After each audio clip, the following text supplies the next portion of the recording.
Welcome to Full Speed Ahead. I'm Clyde Fuller here with Max Fuller, my father. We're going to talk about old school trucking, the cowboy days, and really through the eyes of your father, Clyde, who's my grandfather, and one of the pioneers of long-haul trucking. Clyde was a bit of a hellraiser, a guy that really just did anything and everything to basically build his company. It didn't matter what rules he broke or what rules he bent. What was those days like, Max? Well, it's kind of like the Wild West. Most of the successful trucking companies, truckload companies today, basically were created by people very similar, and their stories will probably be similar to the stories that we're going to tell. That's how they got to where they're at. If you remember, with the Interstate Commerce Commission, the regulation, it almost created a monopolistic group of carriers. And if you weren't part of that group, it was very hard to become part of that group. Yeah, so ICC started regulating trucking in 1935. It was really asked by the railroads are the ones that wanted it. And there was this whole period of time where sort of from the 1900s to the 1935s where, trucking companies were not regulated. They were kind of doing their own thing. People were hiring drivers who weren't qualified, using equipment that wasn't there. The ICC comes in and puts some real restrictions in the industry. This was a regulated industry. In order to haul freight, you had to basically register with the government. You had to file a rate tariff with the government, and the government would only award you a lane based on whether they believed there was a need for that. You had to demonstrate a need. Tell us a little bit about those days. Well, I got into the industry about 1972, so it was a tail end of that ICC period. But at the point that I got into it, if you're a small guy trying to get into the business, it's very tough because it costs so much money to go to the ICC and try to get some type of authority. I remember we bought a company, and my dad basically, when he bought the company, thought he would have ICC authority in a matter of about 60 days. It ended up being closer to 5 years. And there's one shipper with two picks out of Wilton, Maine, that he was wanting to do a backhaul. And it took so long to get the authority. By the time he got it, the company was out of business. The toothpick company was out of business. So, okay, in those days, if I wanted to haul, let's say, a backhaul, so I have a customer of carpet, because that was a big industry in North Georgia, Tennessee. Right. Is a big textile town, this part of the country. I'd have to go get a permit to haul for that, right? The lane permit. You'd have to get ICC authority. So ICC authority to haul on that one lane. Haul from Dalton to, say, Fresno. And I own that lane. How would I lose that lane? Was that my lane? Well, once you got the authority, usually you pretty well kept it. But then if you tried to expand it, sometimes you had to go, still going directly from, say, Dalton, Georgia to Fresno, you might have to go through Chicago because the large LTLs would always come to fight anyone that's trying to get any type of authority, whether they serviced it or not. They said they had the ability to service it. So you had these big companies, well capitalized, that were basically dominating the market. And the Interstate Commerce Commission, was, I guess, leaning their direction because they were large. With the bigger players. If you remember, part of the reason for the Interstate Commerce Commission is to be able to improve a carrier's finances so that we could build a stronger transportation network throughout our country.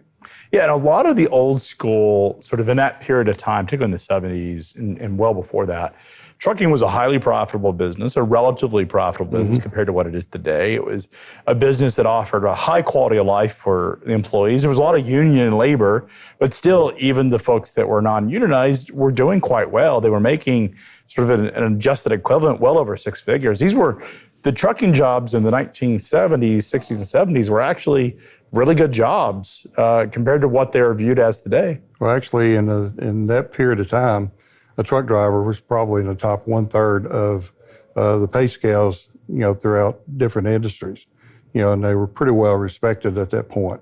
That's not necessarily true today.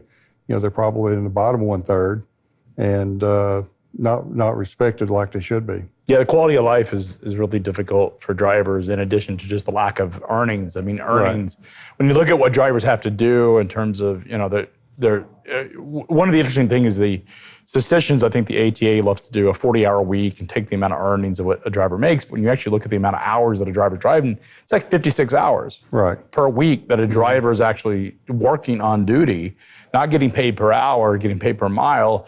It's not a great living when you think about all the money that they could be making doing something else. Well, keep in mind, a lot of the trucking jobs are during the day, making daily deliveries. But the ones that do the long haul, where they're gone for maybe 3 to 6 weeks at a time, they basically have no family life. Yeah. They're gone too much. And that part of the industry is really tough. And my opinion is, I don't know how people really want to go into that profession unless they want to be like the wild west, the cowboys that kind of roam the terrain out there. So you got these truckload operators, because the LTL guys are a bit more established, a bit more corporate. Unions are pretty pervasive throughout the LTL industry. The Teamsters and Jimmy Hoffa, we kind of know, if you know anything about history, you know that Jimmy Hoffa was a sort of bigger than life figure that had a lot of mafia ties to him.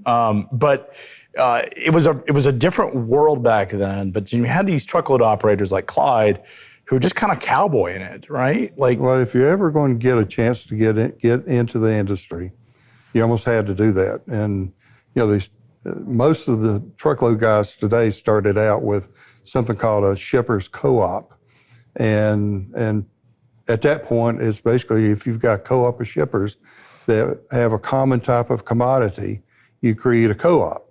Okay, so a lot of the guys basically were taking and creating a co-op and hauling for the shippers. Was it legal? No one knew. There had to be a test case to come down to actually prove that which side of the fence it falls on, and it ultimately got to the point where, yes, there was a test case, and they basically said they were illegal.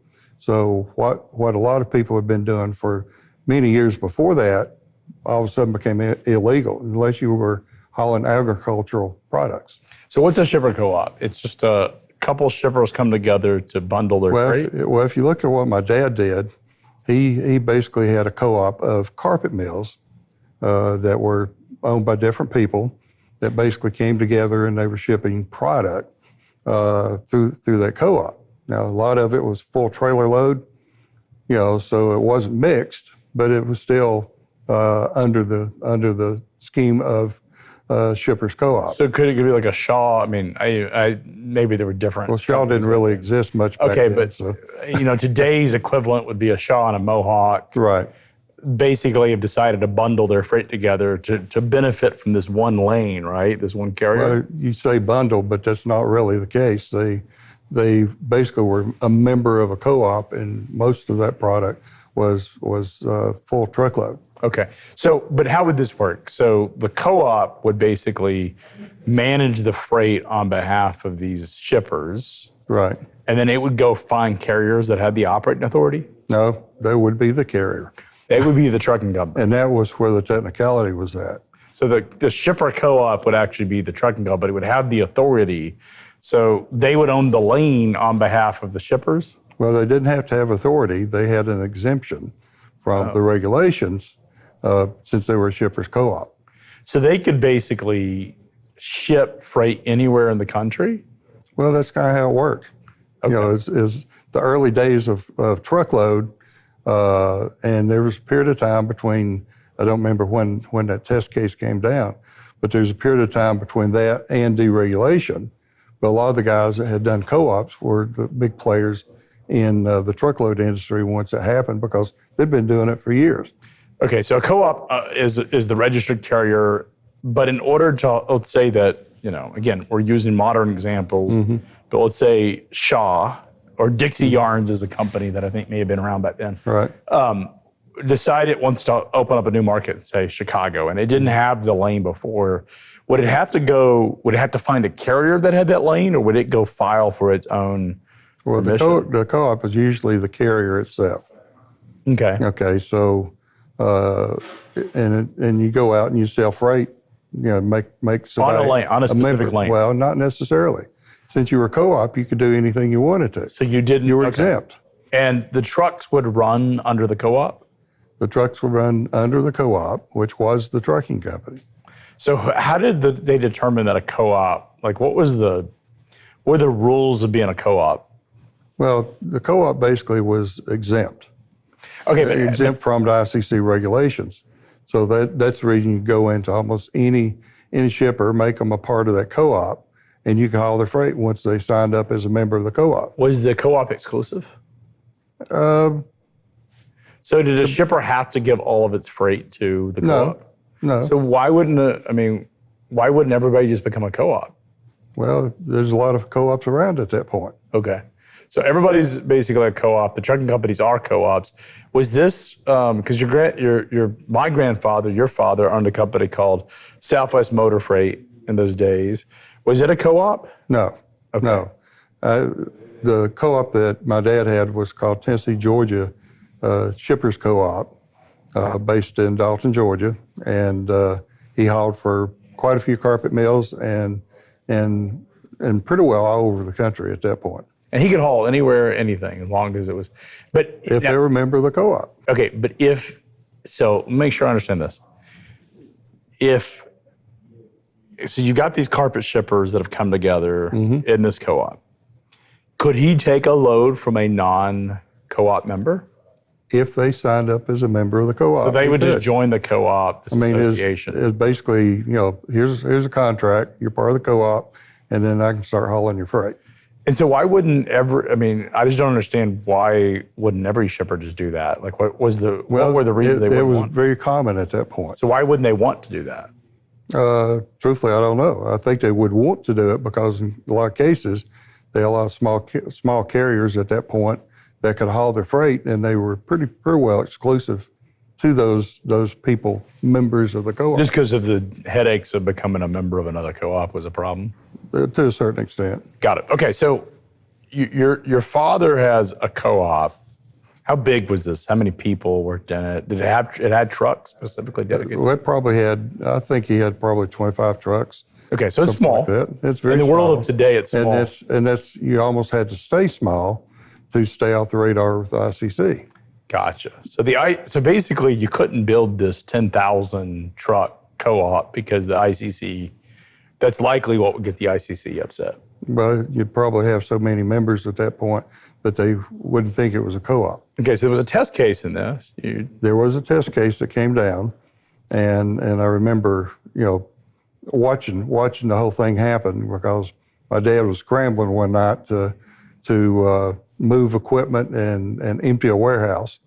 And why was he doing that? He did it because his lawyer that he tried to get ICC authority with called him and said, there's a test case that just came down that basically says unless it's agricultural products, you can't form a co-op. Okay, so shippers co-ops are now illegal. What year was this? It's in the early 70s. I don't remember. Okay, so the government decided that these people that had built these co-ops were skirting the rules and said co-ops are illegal. So take us to that moment.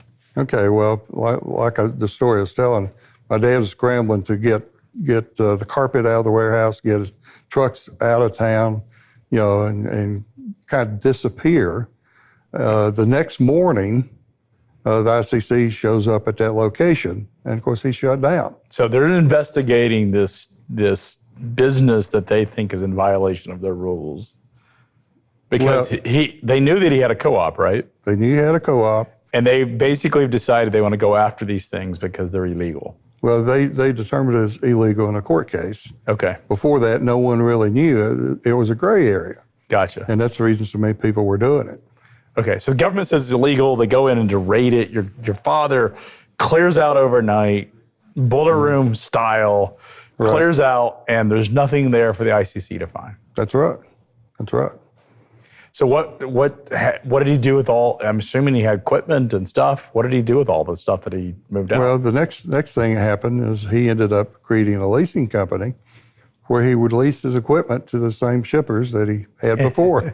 Okay, so he had these trucks, 25 trucks, and he basically goes and calls on these shippers and says, hey, I have these trucks, I have these drivers, I want to lease them on to you as a shipper. Right. Okay. But he still has these for-hire trucking companies, or at least one, Southwest Motor Freight, right? That was later. Okay, so Southwest Motor Freight came after. That was way later. Okay, so back me up to how your dad got into trucking. Well, okay, my dad got into trucking. He was a used car dealer in a place called Athens, Tennessee, small town. But he got to importing a car that became very popular called the Volkswagen Beetle.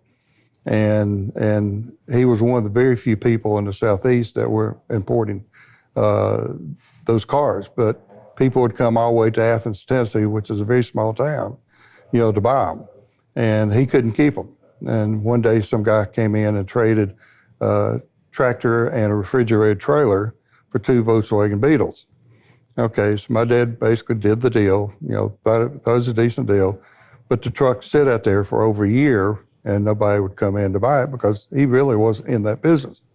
So he decided to put it to work. So he started hauling for some of the chicken processing plants in North Georgia, and that's what really got him into the trucking industry. So he's a car dealer, basically does a deal, can't sell the truck, puts it to work. Right. Hauling chickens all over the country? I assume. I don't remember. Okay, so he's hauling chickens. That got him in the business. Now, he's only got one truck at this point, right? Right. So tell us a little bit about how does he expand his chicken trucking empire? Well, over a period of time, he created a company called Athens Express. We lived in Athens, Tennessee at the time, so that's really how he created it. But he was hauling for different people, and being very small, it's kind of under the radar. So he's got a small company. He's calling on shippers to get their freight. Now, is he filing? Is he filing? He keeps trying to file for ICC authority, but the guy that's over the state of Tennessee basically knew him as a co-opper, and he basically would refuse to give him any type of authority. Because he thinks that Clyde was breaking the rules. He thought he was breaking the rules. He played the technicality like a lot of other people did around the industry. And then when he found out that it was illegal, he shut it down. Okay, so let's back up a second. So he's got the car dealership, starts the chicken truck. When did the co-op come about?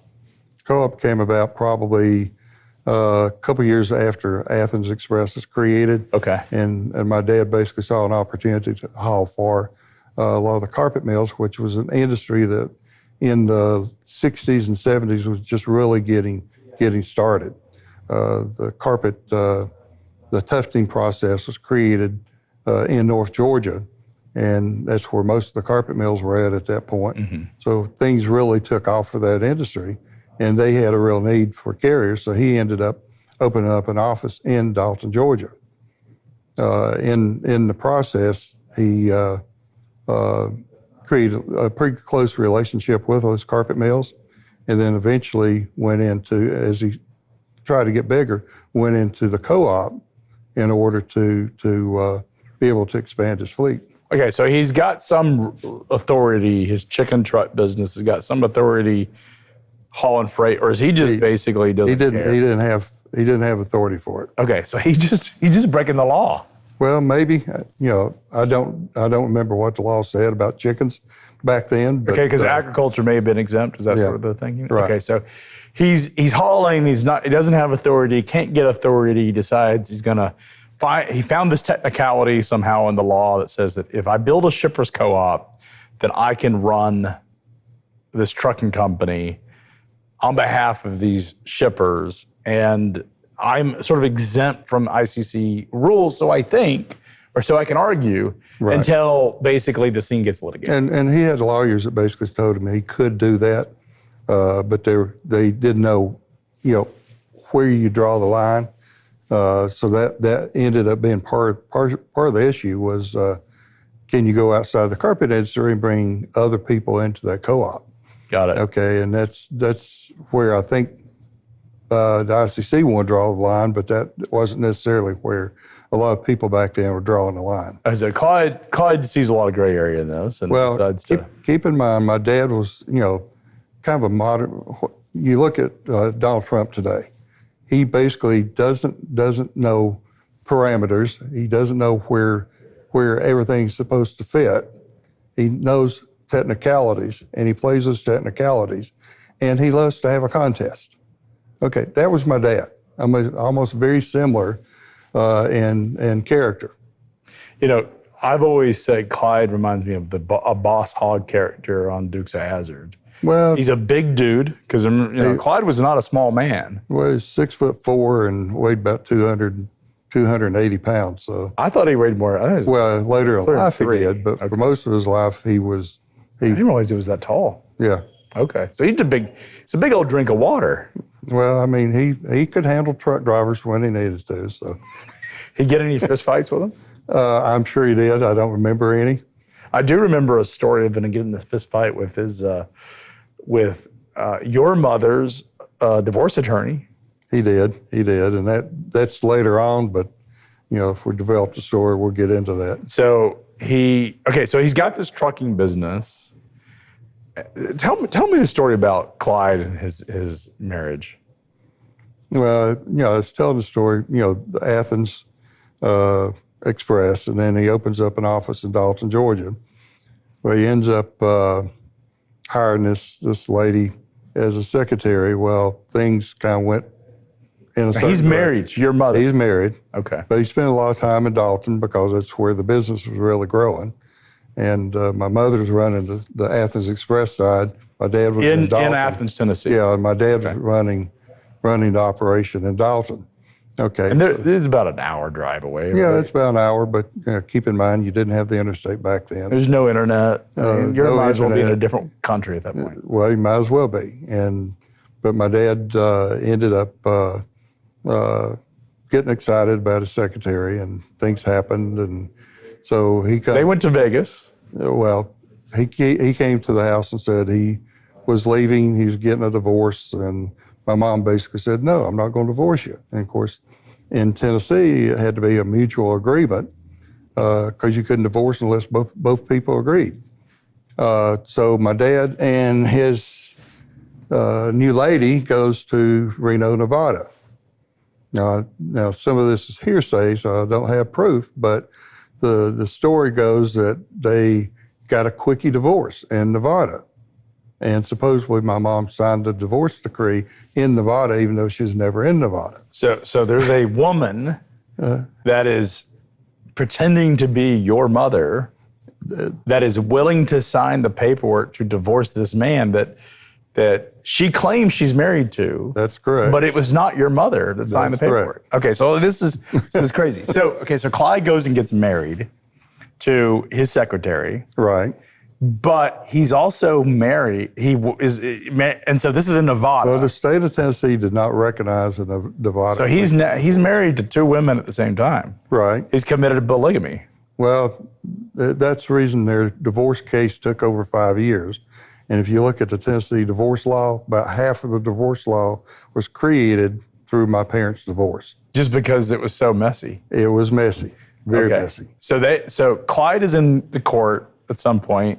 Fast forward to some point when we're in court, and gets upset at the attorney representing your mother, and ends up punching the guy.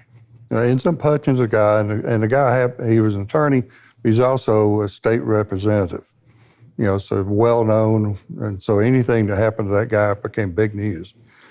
So yes, my dad was. They basically told him he had to go to jail for X period of days. 20 days. I actually found the newspaper clipping of this at the Raleigh County Courthouse. He was sentenced to 20 days, and the judge actually said in that when he sentenced him to the maximum allowable by law because the judge apparently did not like your father very much. No, he didn't, because my dad was one of those people that, he's going to push everything to the limit, and he loved to have a contest. Like I said, anytime he could have a contest, he wanted it. Most people would sidestep and stuff like that. He loved to get in the middle of it. Now, there was one point, before they actually got the divorce, my mom found my dad and his secretary in a car at a gas station. And of course, my dad had a big Cadillac, and my mom had, I think at that point, had a Lincoln. And once she saw them in the gas station together, she rammed their car pretty doggone hard to the point that the car was totaled. Oh, so Ruby, your mother, Yes. ends up basically seeing them out in the wild at somewhere at a gas station, and ends up taking her car, ramming it right in. And these are the old days in the 1960s. Was it? I assume it was the 60s, right? It was in the 60s. It was the 60s, where these cars are made out of steel. I mean, these are not. These are hard. These are not meant to crumble. These are tanks or boats, right? So comes and rams it into the car, and I imagine that created a. Is this in Athens, by the way? No, this was in North Georgia somewhere. Okay, so not. Okay, so she's upset at Clyde. Could just picture this scene right here. So. Well, I mean, but you know, that's how bizarre some of this stuff actually was. Okay. Okay, and then after that, they were pursuing the divorce pretty hot. Like I said, it took 5 years. I imagine I would too if I had a woman. No offense, and my against your mother, but my mom through the process kept saying she wasn't going to divorce him. You know, even though she knew what was going on, and he basically says, "I'm divorced," because he got the quickie divorce in Nevada. You know, so he went on with his life as if he was divorced. My mom kind of saying, "I'm fighting this. We're going to continue to fight it," and they did. Okay, so we got this divorce situation. We got Clyde has been arrested. He's in jail for 20 days. In jail is a broad term because you have to know my dad. He convinced the sheriff in a small town in Tennessee that if he would put a deputy with him in a car, that would still be under the sheriff's control. And my dad was out dispatching trucks and doing normal business, and he kept an officer with him, which they became pretty close friends. He probably was paying the officer, well, paying him off, taking care of the officer. Whatever it costs. The officer's happy to drive Clyde around. That's right. Because he's getting paid. Right. Okay. But you know, that ended up being a joke. But so Clyde's technically in jail, but he's not spending any time in the jail, right? Right. Now, does he have to check in at night? He's supposed to check in at night, and I think he did, but I'm not sure he really slept there. Thank you for listening to Fuller Speed Ahead. Check back next week for part 2 of the interview with my father, U.S. Express founder Max Fuller. Stay tuned.